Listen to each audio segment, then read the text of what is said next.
하시고요.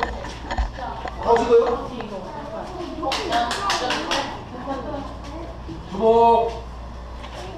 저기 주복. 자기 아빠만 안 오시는 건가? 너 뒤에. 아니 무슨 카메라 또 찍으러 오세요. 소시지 한번 만들어 볼게요. 아니 좀 카메라 빨리 안 주고. 혹시 소시지 만들어 보신 적 있습니까? 해보신 적? 없습니까? 없는데요? 네? 뭐 다른 것은 다 체험해봤을 거예요 아마. 뭐 감자 케이크라든가 고구마 케이크, 뭐 밤죽기 이런 거 많이 해봤을 건데 육가공 쪽에는 이제 우리나라도 조금씩 시작한 것 같아요. 근데 우리나라 이제 식생활에 농산물 채소와 밀접한 관계 맺고 많이 이제 먹게 되는 게 이제 고기 것 같아요. 고기에 대해서 좀 알아보고도 하고 뭐 소시지를 어떻게 만드는가도 어떻게 알고 보면은 간단한 겁니다. 간단하고 플러버스가 그 계란을 테이블에 세우는 것처럼 쉽고 단지 이제 여러분이 이제 이걸 한번 만들어 보므로써 소시지가 어떻게 만들어지고 우리 생활에서 뭐 소시지 종류라든가 햄이라든가 뭐 치즈라든가 그런 부분을 많이 접하게 되면서 많이 먹게 되는 것도 알 수 있고 뭘로 만들어진가는 최소한 알고 먹어야 할 것 같아서 저희 쪽에서는 화학 첨가물이 안 들어간 100% 이제 천연 재료로만 만들거든요. 근데 원래 이제 소시지를 보게 되면 이게 저 지난번에 버티에서 한번 사온 것도 있는데 이거 다른 회사 제품 나오면 안 되니까요.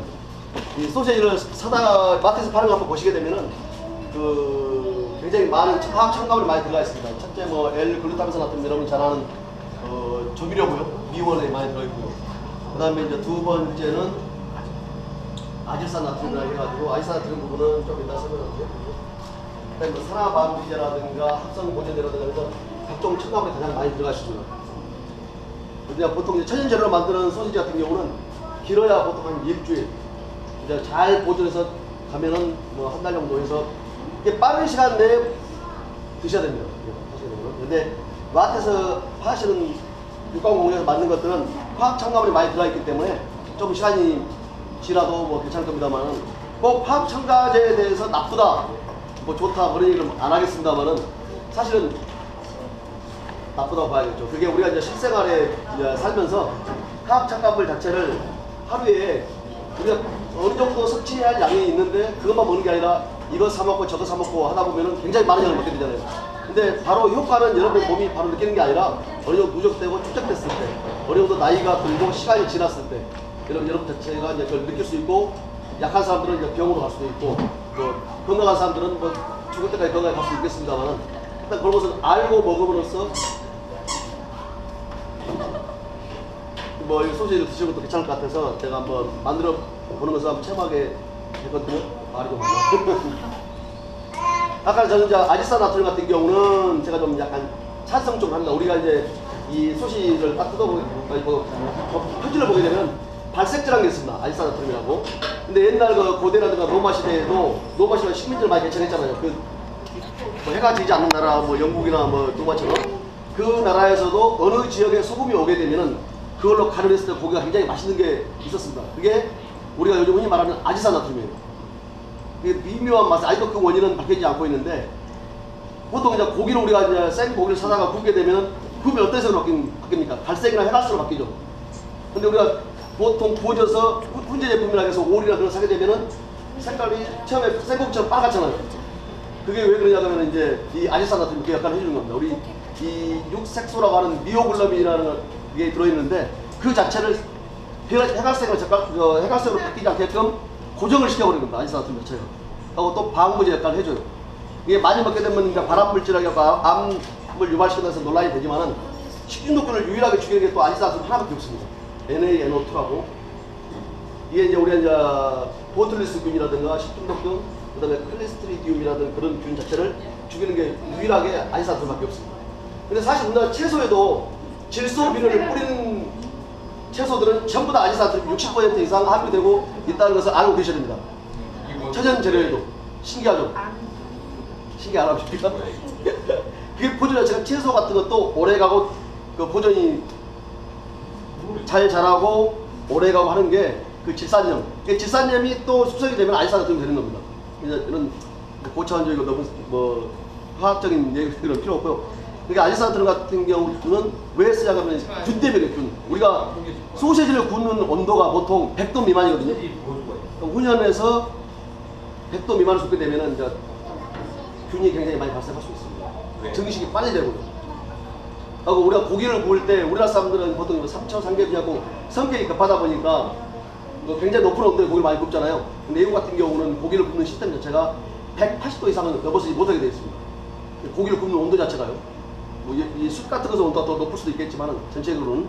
그리고 기계 자체를 세팅해 놨을 때 180도가 넘어가게 되면 자동으로 꺼집니다.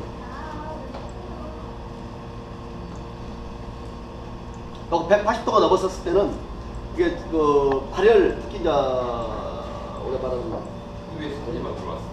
숯에서 발열되는 온도가 350도 이상을 넘어가게 되면은 350도, 400도를 넘어가게 되면 발암물질이 10배, 10,000배 이렇게 급증하게 됩니다. 그러니까 높은 온도에서 굽는 것은 맛은 있는데 발암물질 자체를 몽땅 먹는다고 생각하시면 돼요. 오늘 이제 소시지를 한번 만들어 볼 건데요. 소시지 종류는 뭐 가열형 소시지, 비가열형 소시지, 건조 소시지 해갖고 크게 세 가지로 나눠주고요.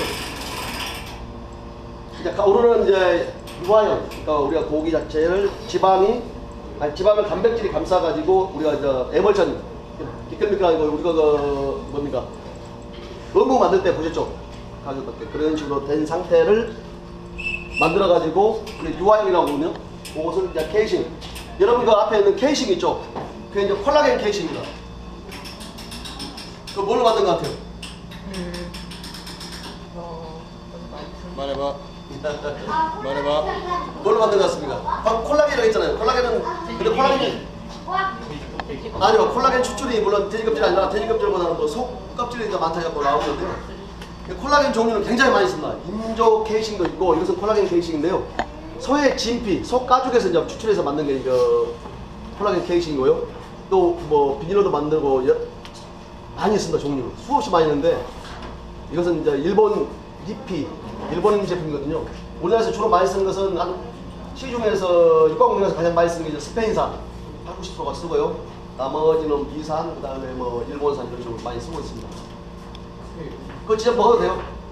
관계없습니다. 콜라겐이기 때문에. 이따가 넣게 되면은 비닐처럼 생기지만 저 자체 유화형이 들어가게 되면 또 부드러워지고 또 소시지를 굽게 되면은 자체가 굽다 보면 좀 질겨지긴 한데 먹는 데는 아무 이상 없습니다.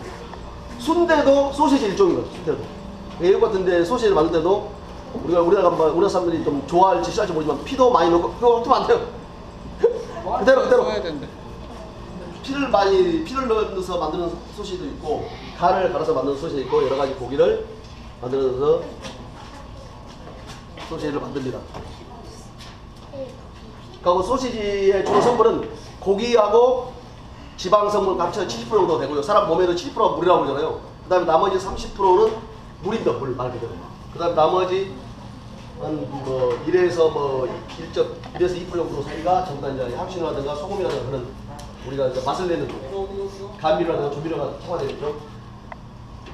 저희 쪽은 이제 보통 이제 청양초 초리소라고 이제 소시지를 명명을 했는데요. 청양초는 굉장히 매운 맛. 이건 좀 어린이들이 있기 때문에 많이 넣지는 않았고요. 청양초 고추입니다.